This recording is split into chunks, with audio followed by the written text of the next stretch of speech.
Thank you very much, Jerry. When I was at Rutgers University, my chair was a Greek professor who thought that my CH would be pronounced like a chi. So he always called me Dr. Yamauchi. And students at Miami University who couldn't pronounce my name said Dr. Y, so you can call me Dr. Y. It's a pleasure and an honor to be here as part of the Green Series, and especially in view of the work that both Scott Carroll and Jerry Pangill have done on this collection and on the Green Scholars Initiative. Let me get right to the point of the lecture, which is the Old Testament and archaeology, and a brief summary of the different events and periods of the Old Testament period: primeval history, the patriarchs, Abraham, Isaac, and Jacob, Moses in Egypt and Sinai, Joshua, Judges, and conflict. United monarchy is a brief period of roughly a century, during which we have the reigns of Saul, David, and Solomon over the 12 tribes. The divided kingdoms begins after the death of Solomon, splitting into the northern kingdom, or Israel, and the southern kingdom called Judah. And then both of these kingdoms were overwhelmed by the expansion of first the Assyrian Empire that brought an end to the kingdom of Israel in 722, and then the Babylonians who overthrew the Neo-Assyrians under Nebuchadnezzar, and then the Assyrians who overthrew, the Persians who overthrew the Babylonians, leading to the post-exilic era of the last books of the Old Testament, Daniel, Ezra, and Nehemiah, among others. I'm grateful to Barry Beitzel and his Moody Bible Atlas for allowing me to use these maps from his atlas. But Mesopotamia is the land between the two rivers, the Euphrates and the Tigris, today known as Iraq. Abram is reputed to come from Ur in the south here, although some scholars would place Ur up in the north. He then moved to Haran, which is also in the north in that area. There's some very key sites along the Euphrates River, such as Maori that we'll talk about. This civilization was the earliest literate civilization with writing in cuneiform texts. Now, in the reconstruction of ancient history, there are three basic sources. One, I would call the traditional source, such as the Bible, of texts which have been reproduced and recopied over centuries. Second are archaeological sources that are materials, such as pieces of pottery and stone.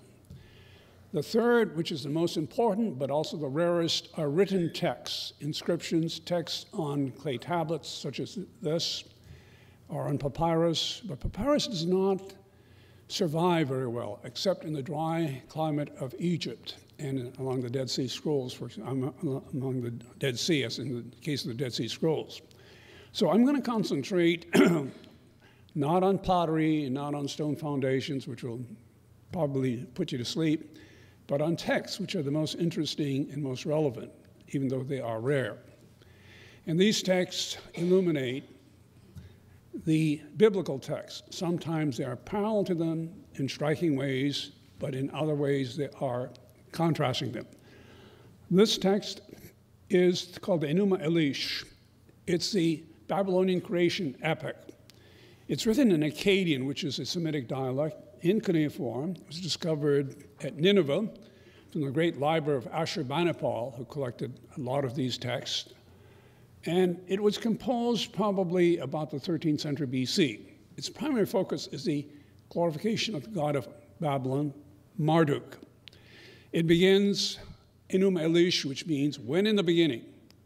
That's in contrast with the opening of Genesis 1, which says, Bereshit bara Elohim el hashemayim v'et haaretz, in the beginning, an absolute beginning rather than a conditional beginning.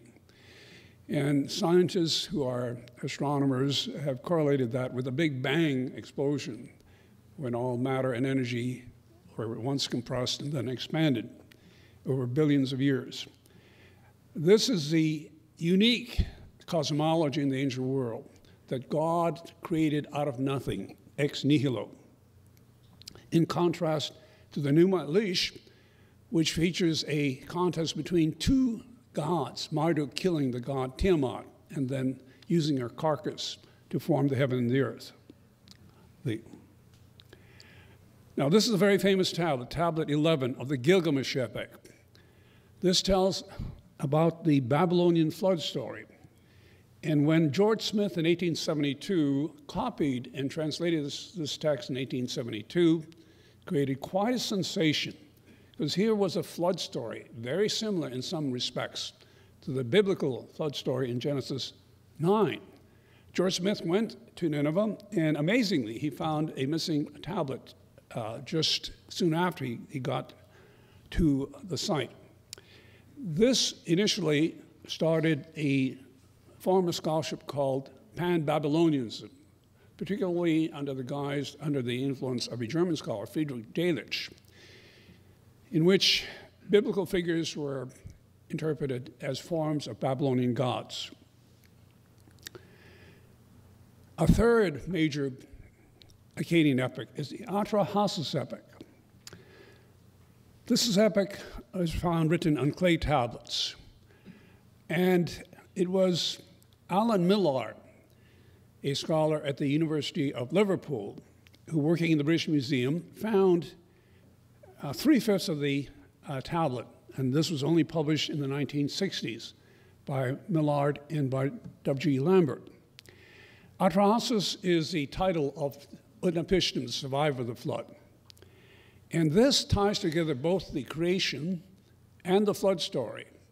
It tells us, from the Babylonian point of view, why man was created. He was created to do the menial work for the gods. And it also tells us why, in the Babylonian view, the flood was sent. It was sent because mankind had become too noisy for the gods to get any sleep. And so this contrasts with the biblical flood story, although there are points of comparison. Also, thank you. Also,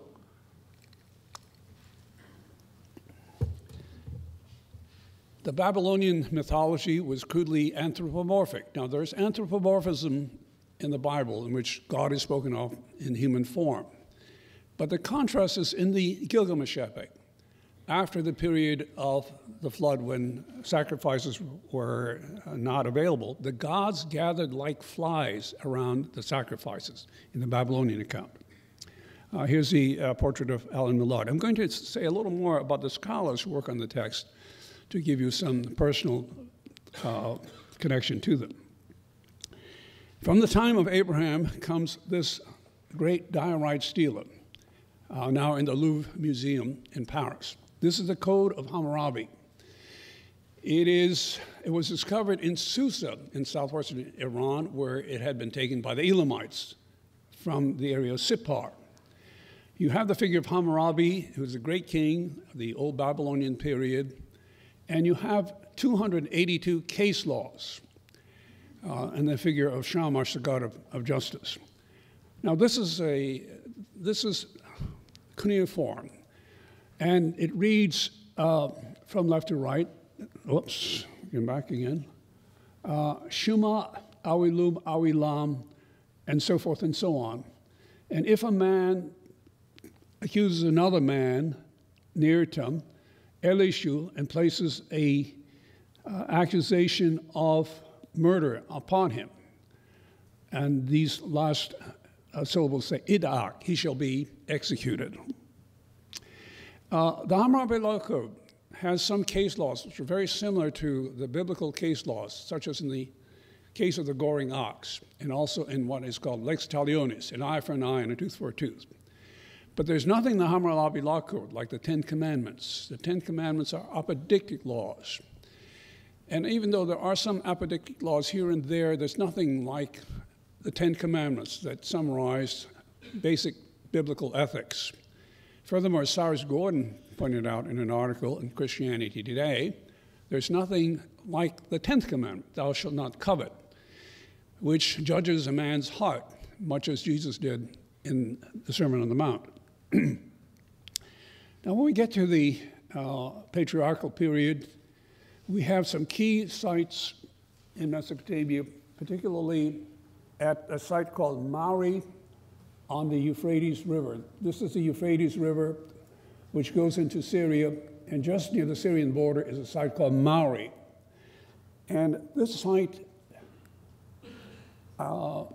developed a tremendous source of about 20,000 of these cuneiform tablets. This is a tablet of the king, Zimri Lim. This site was accidentally discovered, and then the French, under André Perrault, excavated the site for many, many years, uncovered a huge old Babylonian palace that was destroyed by Hammurabi. So we're coming from the same period, the period of Abraham. And this site is one of the most important for the illumination of the background of Abraham, who was a nomad who came from Mesopotamia into Palestine, herding sheep and goats. Now, there's been a bit of controversy over the historicity of Abraham and the other patriarchs. A scholar named John Van Seters, for example, challenged the biblical account on three major accounts. One of these was the idea that the association with Abraham and the Arameans was anachronistic. Well, a recent publication from the Maori text indicates that there were Arameans in the area called Achlamu as early as the Old Babylonian period, the period of Abraham. One of my classmates at Brandeis, Jack Sasson, has become a leading expert on the Maori tablets. Jack was originally from Syria. He went to Brooklyn College and then came to Brandeis, was chair of the Department of Religion at North Carolina, and is now at Vanderbilt. Jack has done some excellent work with the Maori tablets, including texts that tell about prophets and dreams, many of which are parallel to the biblical texts. Turning to Egypt, the key document for the decipherment of Egyptian, as I think many of you know, is the Rosetta Stone. One of the great prizes in the British Museum in London. It was discovered by a soldier of Napoleon who had invaded Egypt in 1798. It was found in a fortification wall, and it is written in 3 different scripts, but in 2 languages. The top script is hieroglyphic, and the second script is demotic, a cursive form of Egyptian. One of my students, who's now the head librarian at the Oriental Institute, Forrest Scalf, is doing his dissertation on this very difficult form of Egyptian called demotic. And then the third is Greek. This is from the reign of a Ptolemy, a very young Ptolemy, who was married to Cleopatra, not the famous Cleopatra, which is Cleopatra VII, but this is a very, very important text, which led to the decipherment of Egyptian by Champollion, a brilliant French scholar. He noticed that there were cartouches in the text of the hieroglyphs, which he guessed correctly were the names of the pharaohs, Ptolemy and Cleopatra, found in the Greek text. There was a predecessor of his named Thomas Young, who also worked on these texts before him. There's a very interesting connection with the Church of Latter-day Saints with the decipherment of Egyptian, just as a parenthesis. Joseph Smith claimed to be able to decipher the Book of Mormon, which was written in sacred Egyptian, which he found in Palmyra in upstate New York. And later, when he was in Kirtland, Ohio, he acquired some hieroglyphic texts, which he translated as the Book of Abraham. Well, much to the embarrassment of some of the Mormon scholars, this has turned out to be part of the funerary inscriptions of the Egyptians. It has nothing to do with the Book of Abraham as he translated it. Now, coming to Egypt and the Exodus. This is, of course, the Nile River, which flows from south to north. And so this is Lower Egypt, downstream, and very little papyri survive in this area. It's up in this area that papyri survive. And there's a very interesting site right down here, which is called Amarna.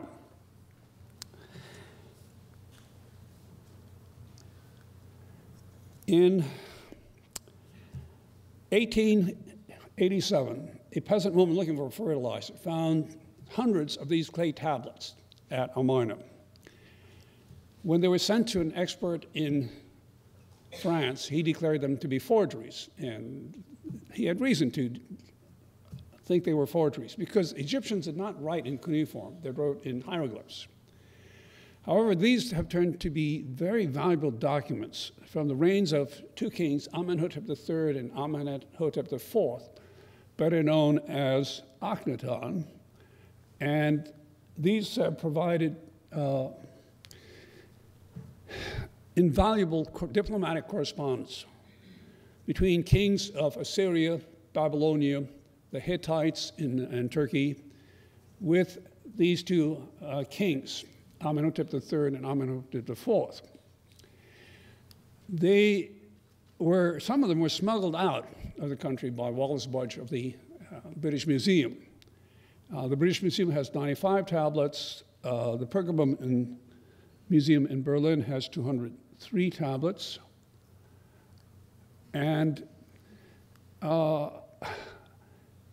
these also have correspondence from kings in Palestine, such as Abdi-Hepa, who's a king of Jerusalem. They don't tell us very much about religion, however, but just as an aside, Akhenaton is unique in promoting the monotheistic worship of the sun god. And there was a reference in the collection to Freud and his interest in this Egyptian monotheism, and his last book was on Moses and monotheism. And I have an article in one of the current issues of the Near East Archaeological Studies Bulletin that comments on this. I had the privilege of taking part in the Centennial Conference on the Amarna tablets at University of Chicago in 1987. These tablets also mention a group called the Habiru, which some have been tempted to equate with the Ivrim or the Hebrews.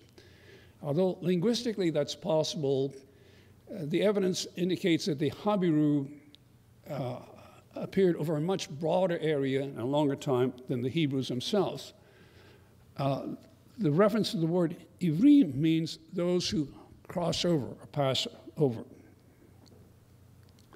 One of the important scholars to study this is a friend of mine, Anson Rainey, whose portrait I'll show you in just a moment. But a new development in connection with the Amarna tablets is that in just a year ago, Elat Mazar, in her excavations in Jerusalem, found a very, very tiny fragment written in Akkadian cuneiform. But this no doubt comes from the period of the Amarna tablets. Now, one of my classmates who unfortunately passed away in February is Anson Rainey. Anson taught at Tel Aviv University. He was fluent in Hebrew, and one of his last projects was to collate all of the Amarna tablets. He went around to all the museums and made first-hand copies of all these very important tablets. His work will be continued by a scholar at UCLA. This is a portrait of Akhenaton and his wife Nefertiti worshiping the sun disk, which is shown here. And unlike Egyptian temples that were traditional, his temples were open to the air. In fact, there's a rather amusing comment from one of the Mesopotamian kings who complained that his emissary was getting sunburned worshiping in Akhenaton's temple. Now, this is a mummy of a pharaoh, and this pharaoh is Merneptah. He is a son of Ramses II. Ramses the Great. Some scholars, including Kenneth Kitchen, think that Ramses II, one of the greatest pharaohs of all, was the pharaoh of the Exodus. And this king is the only king from whom we have a monumental stela that mentions Israel, called the Merneptah stela. This was discovered by Sir Flinders Petrie in 1896, and it still remains the only Egyptian text which mentions Israel. This is in a text which speaks about a people, Israel, that is wasted and whose seed is not. This is an inscription. It reads from right to left. In Egyptian hieroglyphs, you read into the face. And this is a copy that was sent to me kindly by Kenneth Kitchen, who's the leading authority on Egyptology at the University of Liverpool, particularly on the Ramesside in later period. And here is the name Israel. This is the I, this is the S, this is the R, the I. And as in Japanese, there's no L, so this R stands for the L. And what's significant is the ideogram of a people rather than of a kingdom. Also named up here are Gezer and Ashkelon and Yenoam and other cities that Merneptah conquered. So this is a very, very important text.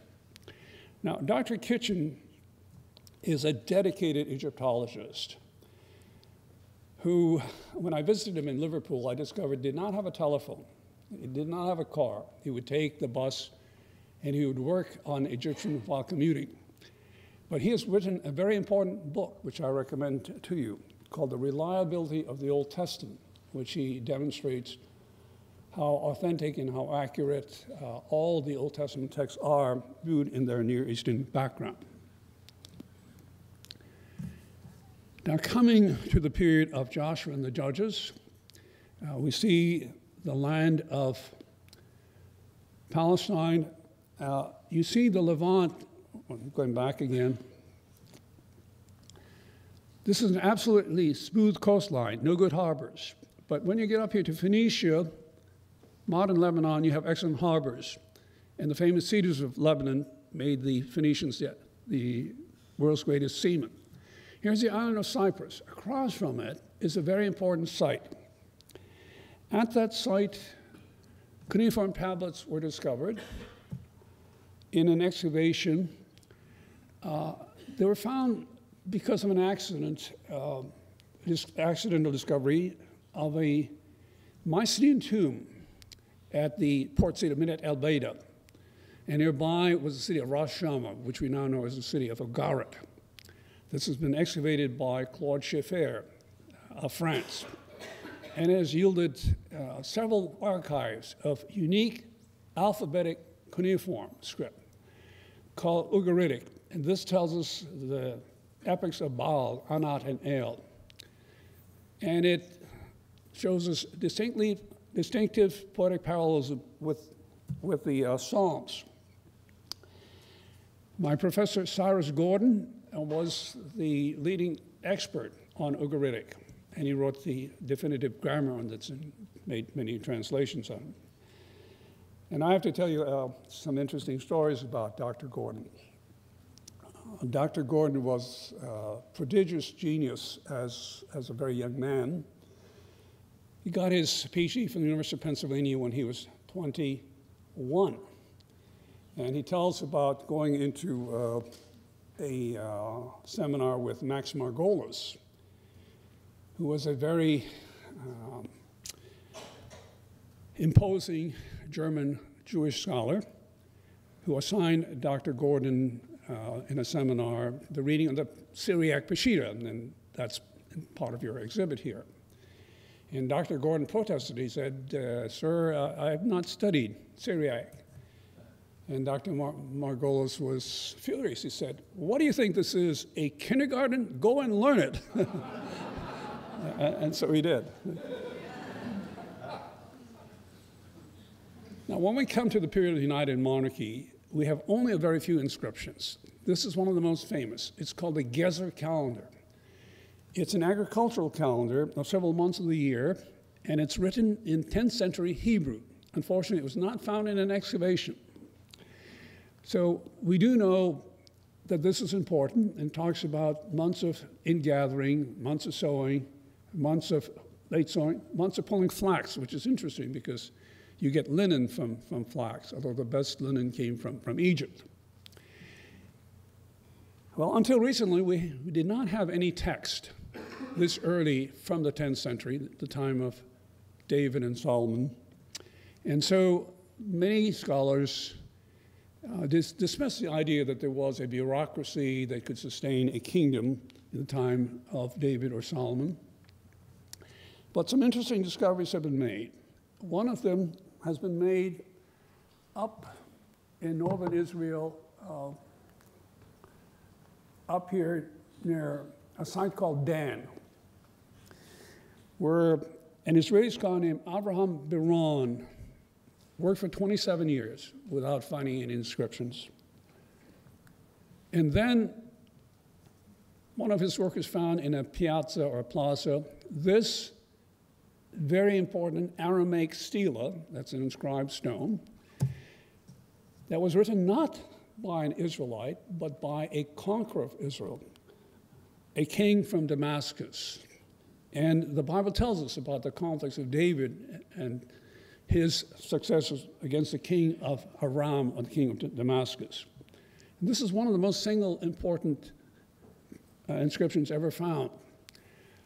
This was found in 1993, and there are actually some other fragments that I don't show you here, but we know that the Bible talks about the kings of Aram called Ben-Hadad and Hazael, who fought against the kings of Israel.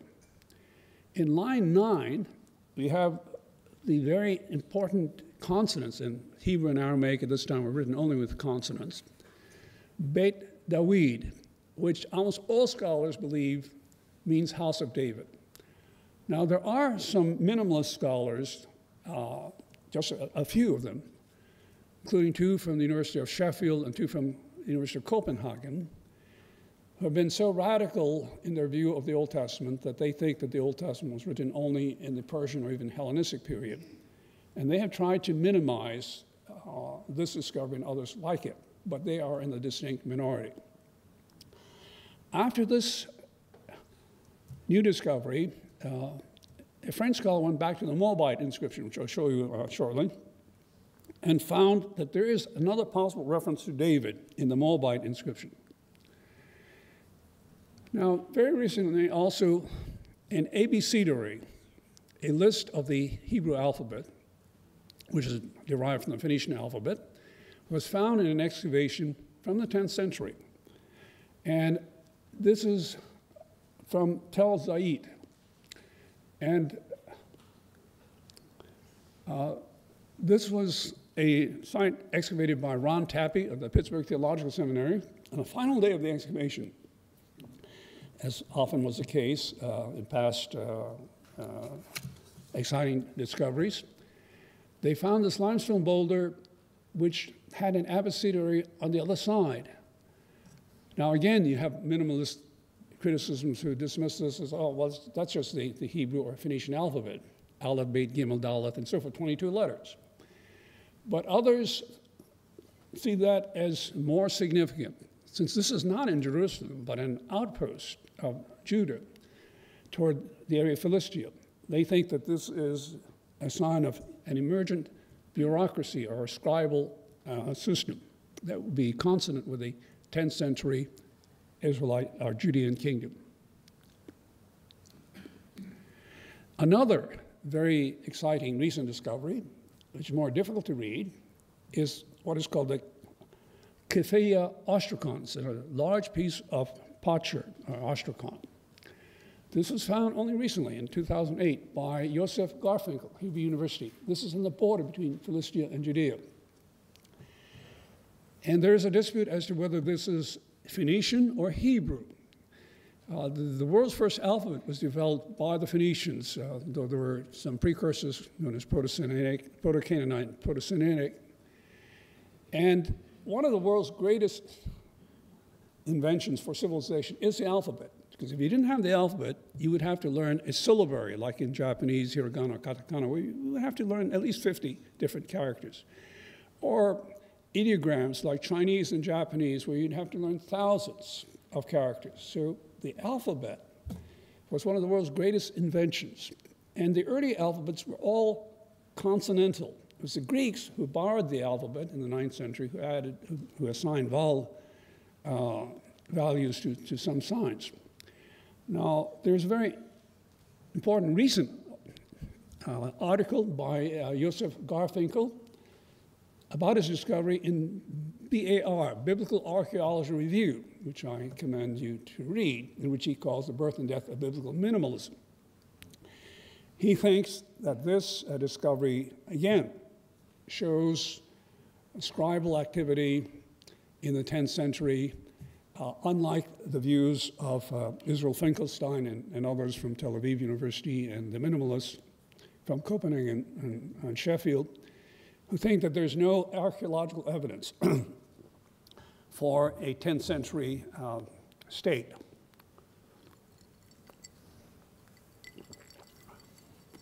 Now, the translation of this text is disputed, but here is one scholar's translation, which is very striking if it can be maintained. This is not just simply an abecedary, but it sets forth some ethical principles. This is one thing which distinguished Israelite monotheism from Egyptian monotheism that we spoke of earlier. There are no ethical standards in Egyptian monotheism. It's simply naturalism, that Aton was the creator of the universe. But here we see a reflection of the ethics found in the Old Testament.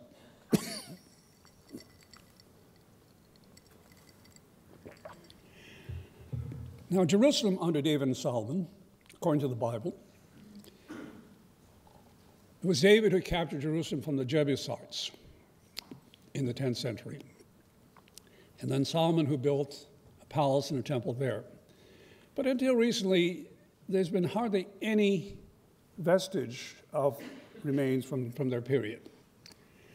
I once was at a lecture listening to Israel Finkelstein saying, well, again, Israel Finkelstein, with the late chronology, takes all of the triple gates, for example, which were earlier identified with Solomon at Megiddo, Hatzor, and Gezer, and dates them to the 9th century. He does not think there was much of a state in the 10th century.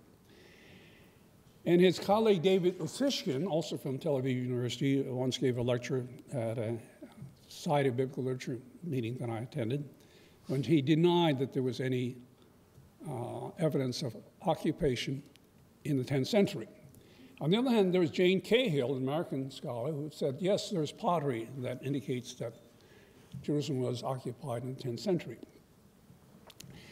Now, Kathleen Kenyon, the famous British archaeologist, dug in Jerusalem when it was still occupied by the Arabs. The old city was occupied by the Arabs. And she found almost nothing from this earlier period, except for a single casemate wall. That's a wall that has some space in between there, in the area called Ophel, which was the original site of David's occupation. Then in 1968 to 1978, Benjamin Mazar, president of Hebrew University, dug there in Jerusalem, south of the temple area of the Temple Mount, as it was called. I had the privilege of studying under Dr. Mazar when he was a visiting professor at Brandeis, and then when I went to Israel in 1968, took part for a brief period as a volunteer in the southwest corner of the Temple Mount. And then there have been some recent excavations by his granddaughter, Eilat Mazar, that I'll speak about in just a moment. This is Dr. Mazar. He's, of course, since passed away. And this is the southern face of the Temple Mount. Now, that silver dome is the Al-Aqsa Mosque, and there is a passage in the Quran, Surah 17, Ayah 1, which says in Arabic, Subhanalladhi asra abdihi laylan min Masjid al-Harami ila al-Masjid al-Aqsa, which means, blessed is he who transported his servant, that is Muhammad, by night from the holy sanctuary or mosque to the Father's mosque. Now, originally, that may have been a dream, or it may have referred to a mosque in another mosque in Arabia. The sacred mosque is, of course, the mosque at Mecca. But 150 years later, in what is called the Sirat al-Rasul, the biography of Muhammad, that text had been interpreted to mean a miraculous night voyage on a winged horse by Muhammad from Mecca to Al-Quds, or Jerusalem. And from the site commemorated by the Dome of the Rock, he ascended to heaven to converse with Allah and to receive revelations from him. Now, you may think that that is quite fanciful, but it is very significant because that makes Jerusalem the third holiest city after Mecca and Medina. And it is, in fact, one of the reasons why bin Laden launched his crusade against the West. So this interpretation is very, very serious. Also, Muslim authorities deny that there was ever a Jewish temple at the site which the Jews called the Temple Mount and the Muslims called the Haram al-Sharif, or the Noble Sanctuary. Now, this is Elad Mazar, Dr. Mazar's granddaughter. And she is a firm believer in the Bible and its accuracy. And she has made some very astonishing discoveries, which are revolutionary if they can be sustained. There are critics who doubt their significance, such as the minimalists. But she has found a large stone structure, which she identifies as David's palace there. And this is a recent issue of the Artifacts, the newsletter of the nearest Archaeological Society, that shows the monumental wall that she dates now to Solomon's period. This is really quite astonishing, very recent, and very, very exciting. By the way, if I can give a plug to the nearest Archaeological Society, this is a society of evangelicals interested in biblical archaeology, and I have here at the front some sample copies of our bulletin and of our newsletter. And you're welcome to join the society, and students are being offered a free year subscription for a limited time.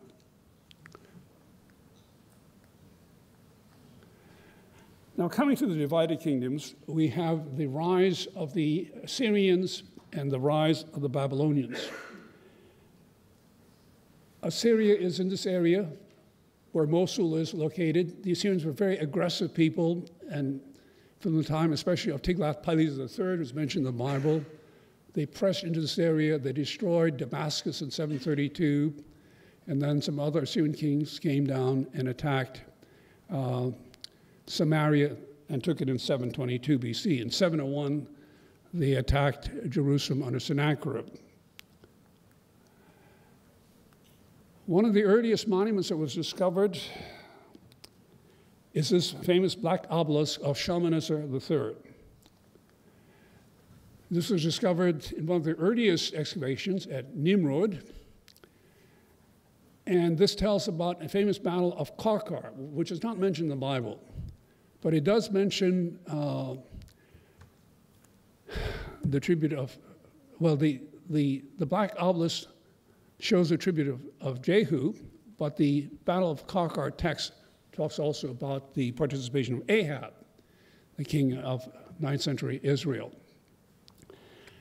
And in the second panel, we have a relief of a prostrate king. This may be the only portrait that we have of an Israelite king, Jehu. Now, also from the 9th century, we have this famous Moabite stone. Moab is the area east of the Dead Sea, and it's written in Moabite, which is very similar to Hebrew. The story of this discovery is interesting. There was a rumor that there was this black stela in Moab, and so Clement Janos sent an Arab servant who made a squeeze of the monument. But the Bedouin deliberately destroyed the monument, so it's in fragments. What's left of the monument is now in the Louvre Museum. And this tells about Mesha, the king of the Moabites, and his dedication to the god Chemosh, and his fight against the house of Omri, Ahab, and Jehoram. And this matches with some minor differences with the accounts in the Bible about this conflict. One very rare Hebrew inscription that dates from the monarchic period is the Siloam inscription of Hezekiah. Hezekiah was to be besieged by Sennacherib in 701 BC. This inscription was found by some boys swimming in the Siloam pool. It's a very long inscription, relatively speaking. It's now in the Istanbul Archaeological Museum in Turkey. And it tells us about the interesting process of digging or enlarging the so-called tunnel of Hezekiah underneath the city of Jerusalem. And the inscription tells about how the workers were coming together and they could hear the other crew on the other side of the stone. More recently, by the way, the Siloam Pool of Jesus' Day has been found. And in the next issue of the Near East Archaeological Society Bulletin, we'll have an article by James Charlesworth of Princeton Seminary about that very important discovery, as well as the Pool of Bethesda, showing that John's Gospel was quite accurate. Now, Sennacherib left many accounts of his campaigns against Judah. By that time, Israel was no longer independent. It had fallen in 722. But Sennacherib attacked Judah, and we have all kinds of converging evidence of this attack of 701, including excavations from Lachish, scenes from his palace in Nineveh, and these accounts, especially on the hexagonal prisms, and it matches quite clearly with 2 Kings 18 and 19.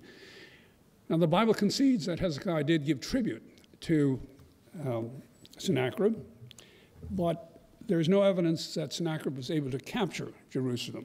And Jerusalem, according to the book of Isaiah, for example, was spared that by God's miraculous intervention.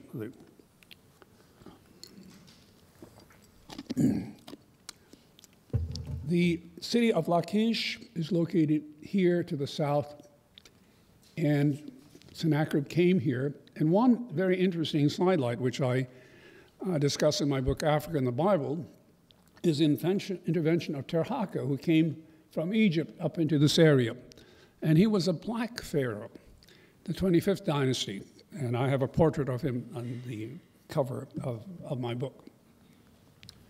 This is a hexagonal prism, written in many, many lines of cuneiform. Another example.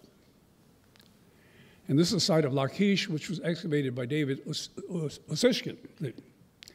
All kinds of very interesting objects have been found from this site. Now, after the Assyrians, the Neo-Babylonians, the Chaldeans, came into power.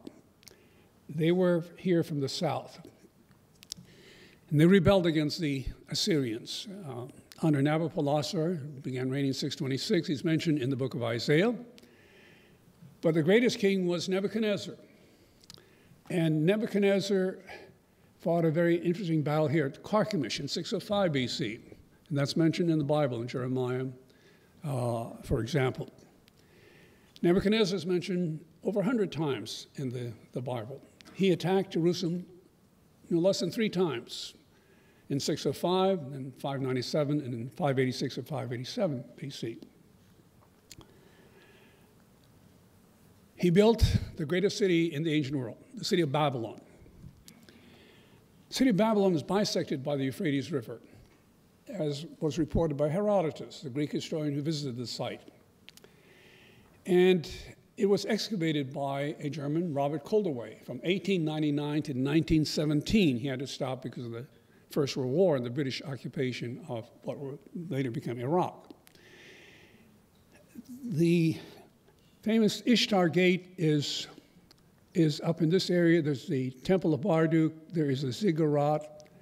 The western side of the city has been little excavated, and also because of groundwater, the lower levels have not been excavated, because once you get into groundwater, you can't continue to excavate.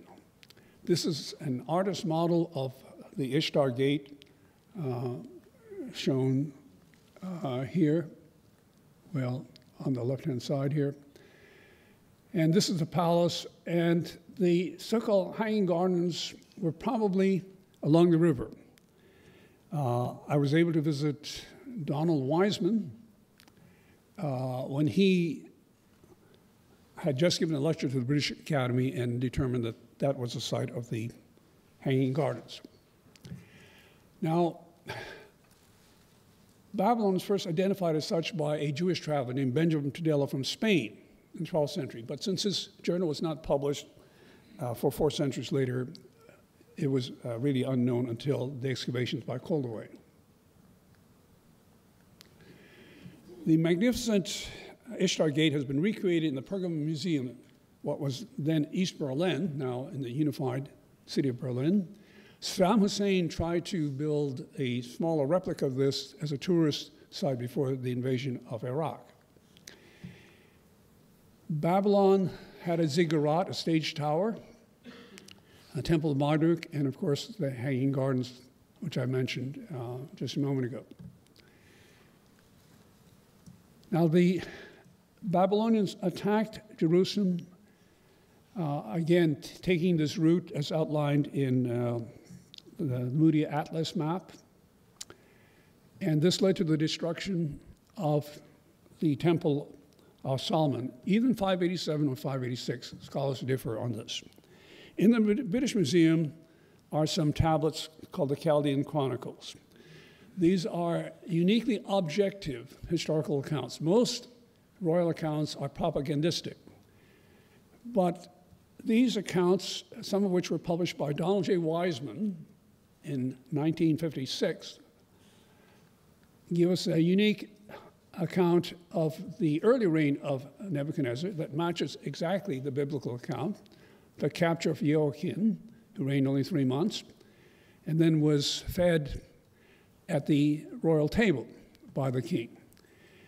There were tablets called the Jehoiakim tablets that were discovered at Babylon, but were not translated until just before the Second World War. And because of the Second World War, we did not learn about them until later. This is Dr. Wiseman, whom I visited in 1985. He is the greatest authority on Babylon and Nebuchadnezzar. He's written a book on that subject. Also has published many very important cuneiform tablets.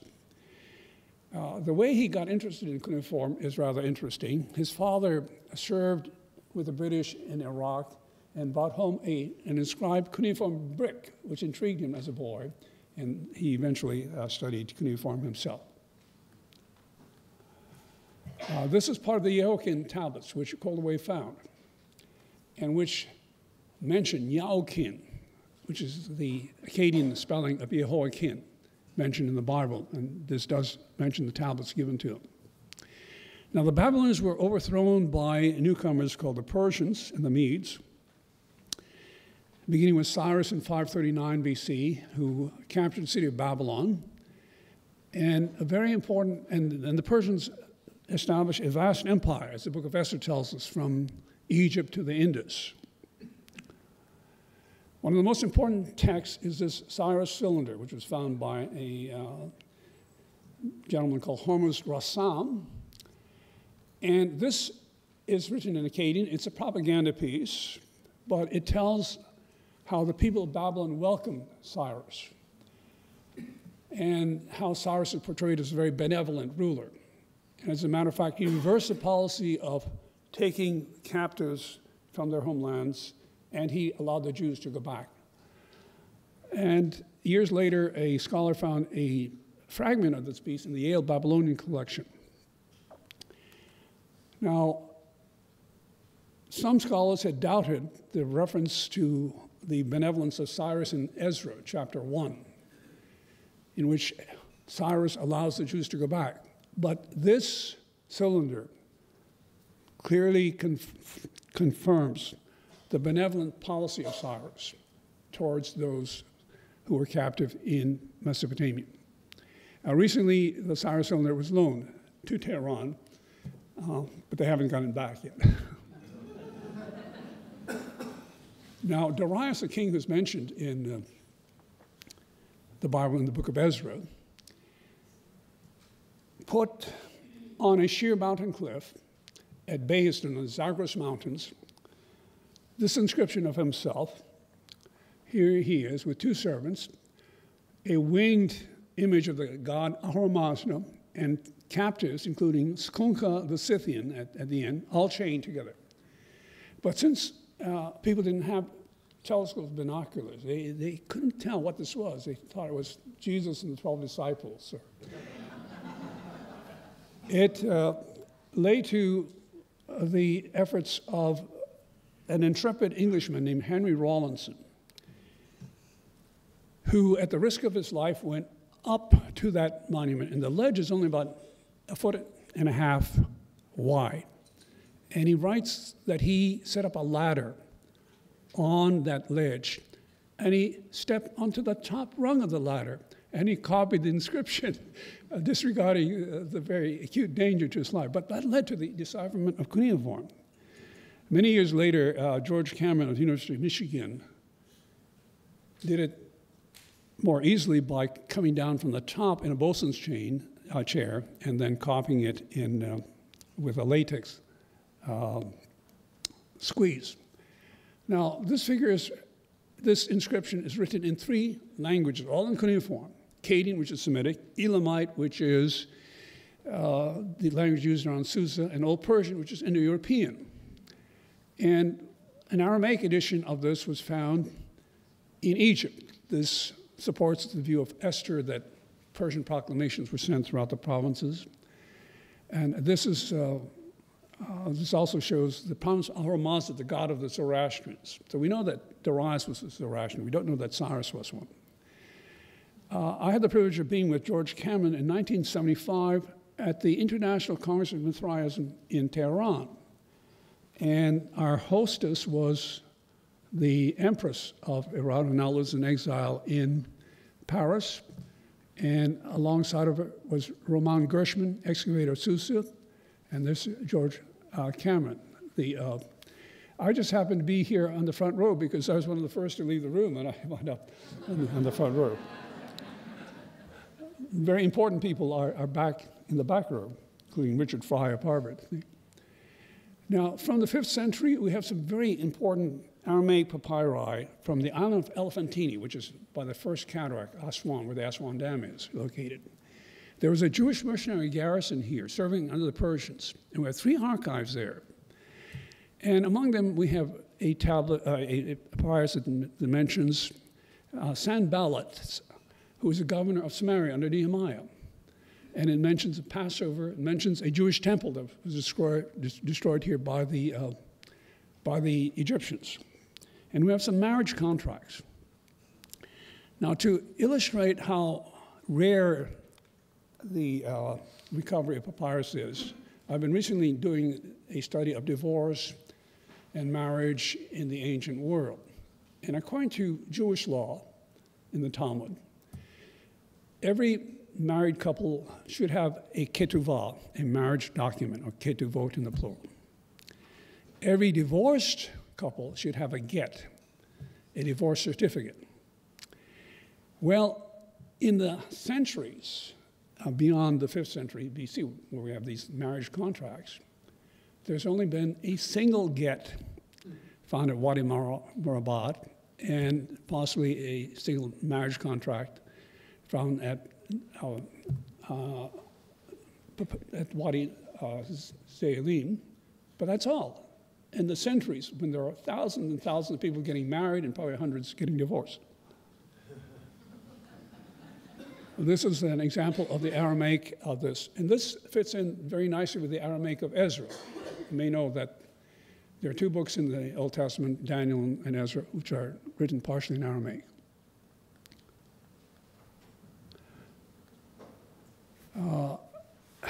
This is similar. These texts indicate what happens to Jews who intermarried. Now, Ezra and Nehemiah are very stern about intermarriage because they felt that that threatened the integrity of the worship of Yahweh. Well, the Jews here in Elephantine did intermarry with Egyptians, and that shows very plainly in these documents where Egyptian gods are mentioned.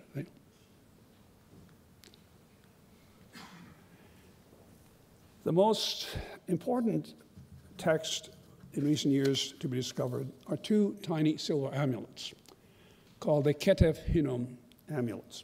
They're silver amulets. They're meant to protect people. They're worn around the neck. And these are written in a script that dates them to at least the 7th century BC. Now, some scholars, such as the minimalists, had denied that the Pentateuch, the first 5 books of the Old Testament, were written before the Persian period. But this is before the Persian period. And in these two inscriptions, one on the left and one on the right, two separate inscriptions, they were found in the excavation of Gabriel Barkai. And in this area here and in this bottom area here,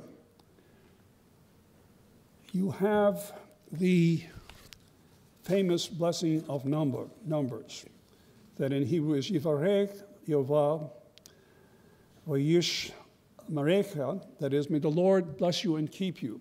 Yor Yovah Panav Aleka, and may he make his light face to shine upon you. Well, these scrolls of silver were only unrolled in 1983 and the first version in 1992. And these are from the priestly blessings in Numbers. And there's also reference in Deuteronomy. So these are even older than the famous Dead Sea Scrolls, about whom some of you may have heard from Peter Flint, which is certainly the most remarkable discoveries that bear on the text of the Old Testament. Thank you for your attention. I'll turn the panel over